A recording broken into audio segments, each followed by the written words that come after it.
I think it's well known by now that fandom culture is dying. But what do people mean when they say that? Fandom culture, if you are unaware, is basically the etiquette that has been around for fandom spaces for a very, very long time. General agreed upon rules of what to say, how to act, all that kind of stuff. And it's been very prevalent for as long as fandom has been around, which is, pretty much forever. Some examples are, if you don't like a ship, don't interact. If you don't like a fan fiction, don't interact. Treat creators like people. Be patient. Take what you can get. Be kind. Be respectful. For fan fictions, leave a comment or leave a like. Don't offer unsolicited criticism. All that kind of stuff. Now, has fandom culture always been perfect? Of course not. I was there for the Undertale needle cookie incident. But I've noticed that it has been at an all-time low and more mainstream for it to just be not as known and the rules to not be as followed nowadays. And I think it all started with cringe culture, especially back in the 2010s. For years, the internet and fandom spaces were the space for weird kids. Weird niche interests, and people could post their cringy, silly animations that they made for their shows or comics or whatever that they really liked.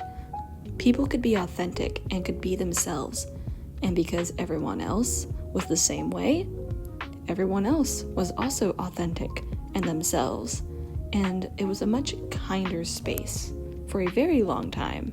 But as these spaces grew more and more popular, these kinds of videos got more and more views, it attracted an audience that seemed to despise it. And so began the rise of cringe culture. Grown-ass men would be making videos talking about how awful that these videos made by typically children were, how they were cringy, poorly made, and offering unsolicited advice that no one asked for. And so often their advice was not even advice. It was just bullying and being rude. And again, it was done by grown-ass men making cringe compilations and saying it's all just criticism. It's criticism. You have to take criticism. Animation is hard. Animation is hard. Animation takes a while. It takes so animation is hard. People, lots of things in life are hard. I understand that animation is especially difficult and tedious and can take years. But just because something is difficult doesn't mean you can't criticize it. Makes no sense. It doesn't make any sense. To me, this looks like someone trying to be extremely edgy with no real reason to be edgy. You know what I'm saying? Personally, I think it's one of those things that's made to be confusing on purpose. Like, I think it's just confusing on purpose so people can make a story for it. Like Five Nights at Freddy's, how the story doesn't make any sense, but people try to make it make sense. Oh my god. All right, come closer, Rebecca. Yeah, sorry. What do you think of the meme? Well, I did think it was quite edgy. I'm just not sure what is being conveyed here. It seems like we have some demons. We have a couple of conjoined twins. One of them loses an eyeball. That's terrible. I do feel bad. It's disgusting is what it is. Yeah. I pity the fool. I pity the fool. I pity the fool. I'm just not really sure what to think of it, honestly. It's a little confusing. I'm sorry. I'm usually confused though, so there's that. Rebecca's too goddamn nice. It's disgusting. This is the worst meme I've ever seen. It's confusing as heck. It doesn't make any sense. Why would you make this? It's so weird. I want to compare this to a horrible moment that happened in history, but PK Russell will not let me do that. Nope. I'll get demonetized. Oh jeez. And I need another job.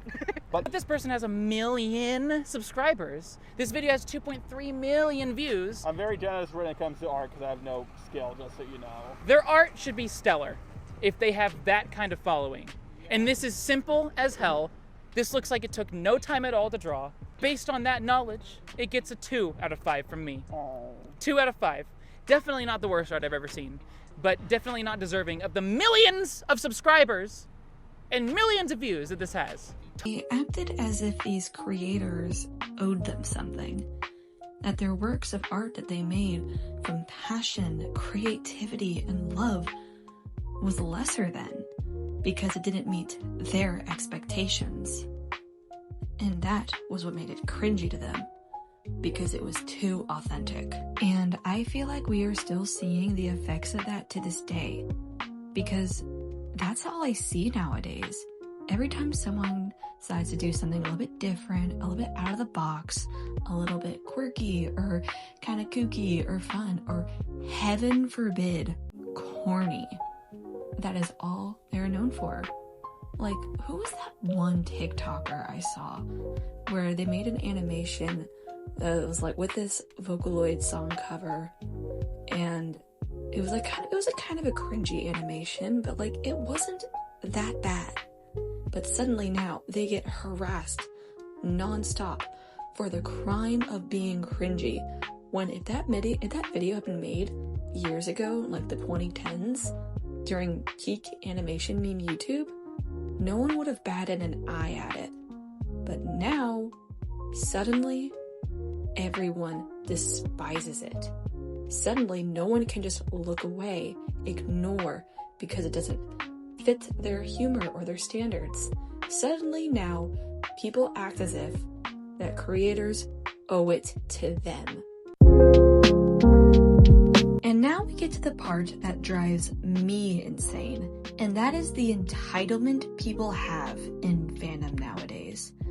Nowadays, like I said, it's just expected and common to harass people because they don't like their fanfic, they don't like their fan comics, or, oh, you're taking too long with updating your fanfic or your comic, without realizing that people are doing this for free.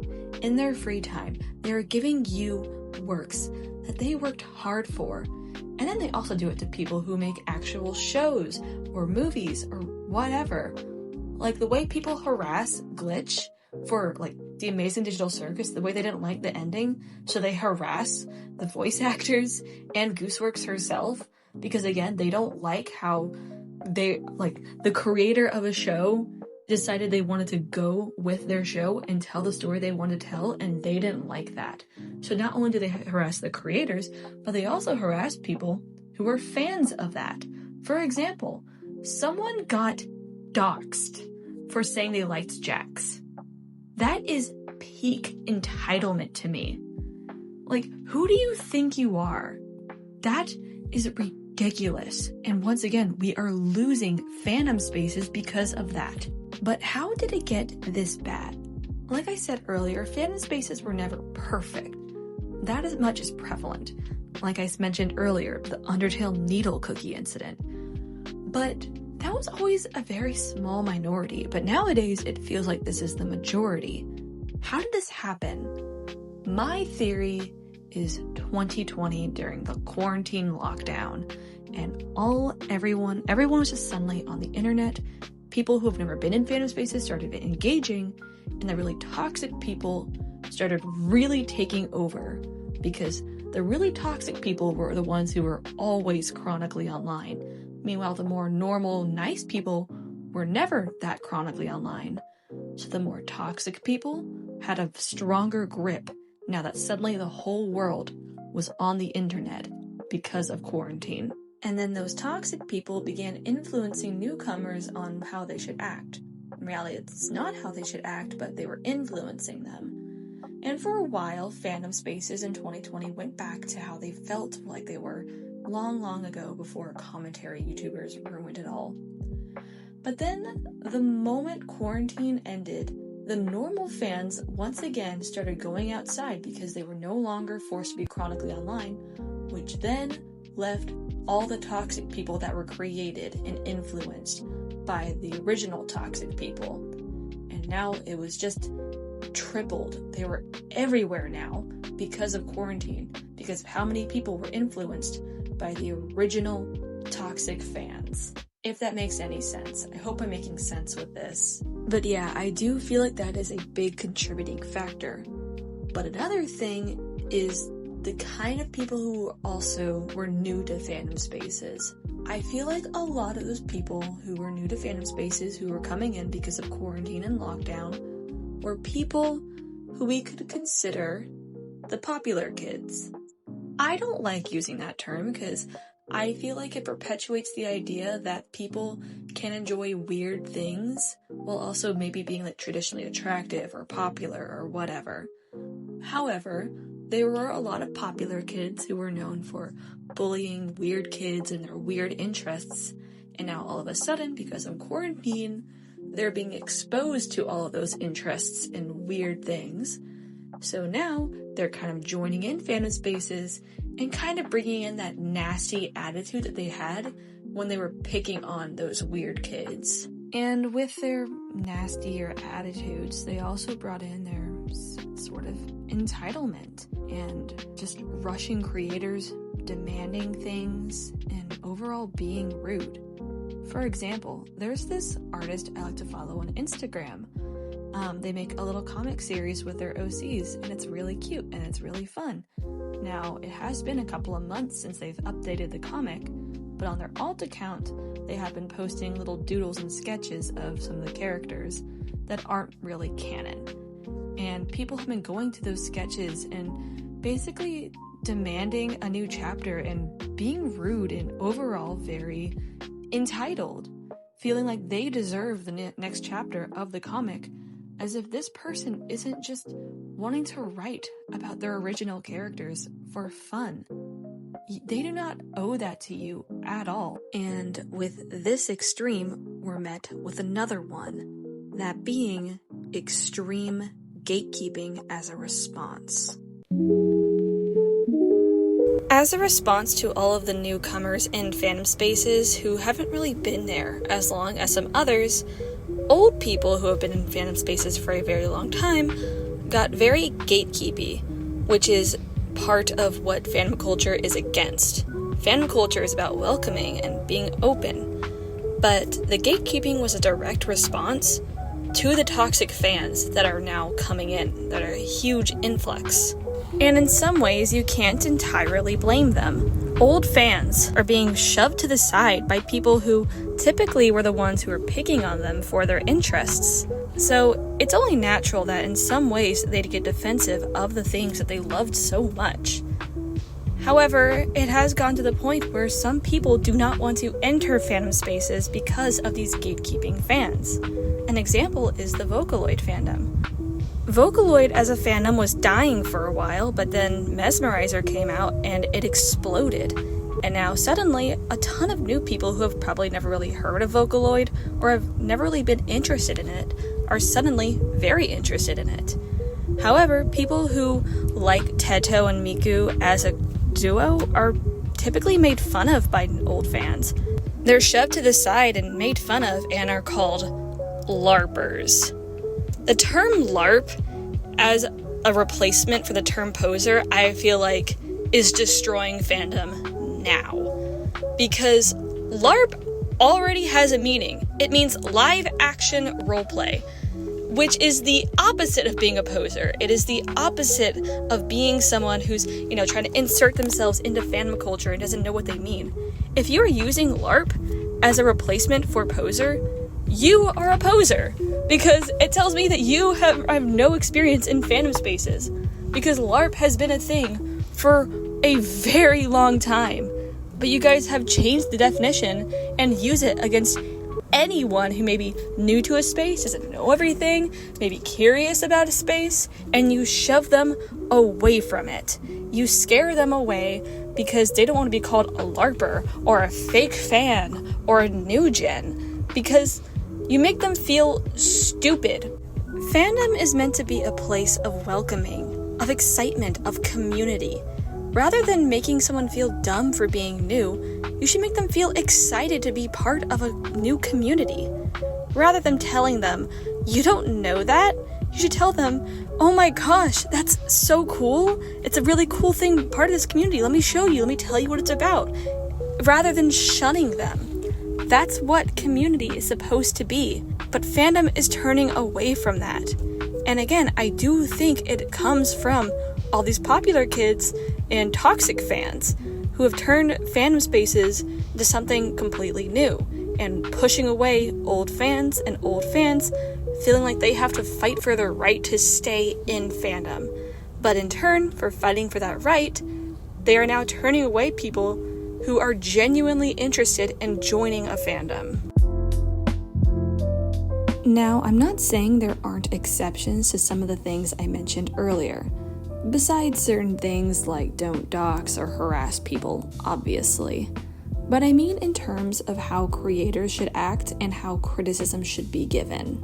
Things made by much larger companies that have more backing. For example, the final season of Arcane made by Netflix and the final season of Star vs. the Forces of Evil made by Disney, and both were very lackluster. But shows made by either one person or a very small team of people and is entirely indie made, I feel deserves less harsh criticism and more grace, in my opinion. But I also feel like creators need to be more open with their audiences. For example, The Winds of Winter and Yandere Simulator have both been in development for over a decade. The creators do not communicate with their fans at all and say it's still in the works, trust them, while not updating them on anything. If you have garnered an audience and you keep them in the dark about updates, then people have the right to start questioning you, even a small update. And I even have my own personal experience with this. A while ago on Tumblr, I was hosting an ARG that garnered a bit of an audience, but after a while, I began losing interest in the project. I began to dread opening Tumblr knowing there were people waiting for an update, and after a while, I knew it wasn't fair to just stay silent. So I was very open with everyone and told them outright that I lost motivation and apologized. And you know how people reacted? Did they harass me and demand I continue the project? No. They were very understanding. They said in the end they were at least happy that they were able to build a community and make some new friends. And in the end, that's all I really wanted, and I was happy I succeeded. But if a creator does do that, the audience has to be willing to understand as well. People are much more understanding of my situation because the community was much smaller, but for larger communities, people are more likely to be more demanding. And that's also not fair. Respect and understanding goes both ways. There's so much more I could talk about, like how people want AO3 to be demonetized and people want it to be censored. That's the whole point of AO3 is to not be. That's a whole other bag of worms. But I also feel like that shows just how far that fandom culture has kind of gone and changed. To the point where people are trying to change AO3 of all things. But yeah, I think you guys get the point of what I am trying to say. Now, I don't think that fandom culture is completely dead. But my only concern is that every time something gets mildly popular and it's really well made, at first it gets some hype and some traction, but not too long after it gets called corny or cringe or bad. And this happens so often and it happens so fast because of people's short attention spans. And that is extremely concerning. People are starting to lose interest in indie animation because they find it to be cringy and corny now, which is not good at all because indie animation is a pillar currently against literally monopolies and companies and all that. And so the fact that now people are just turning on it because again their attention spans are low and they just don't care about it anymore, that's extremely concerning. And another sign that I feel like fandom culture is dying because people have no more attention spans and now everything is corny, which is just like how everything is cringy. And it feels like everyone nowadays is a wannabe 2010s YouTube commentator like PK Russell or whatever. But I do have hope that we can go back to the way things were. Eventually. Hopefully. How? I have no idea, but maybe one of these days, maybe. Bye.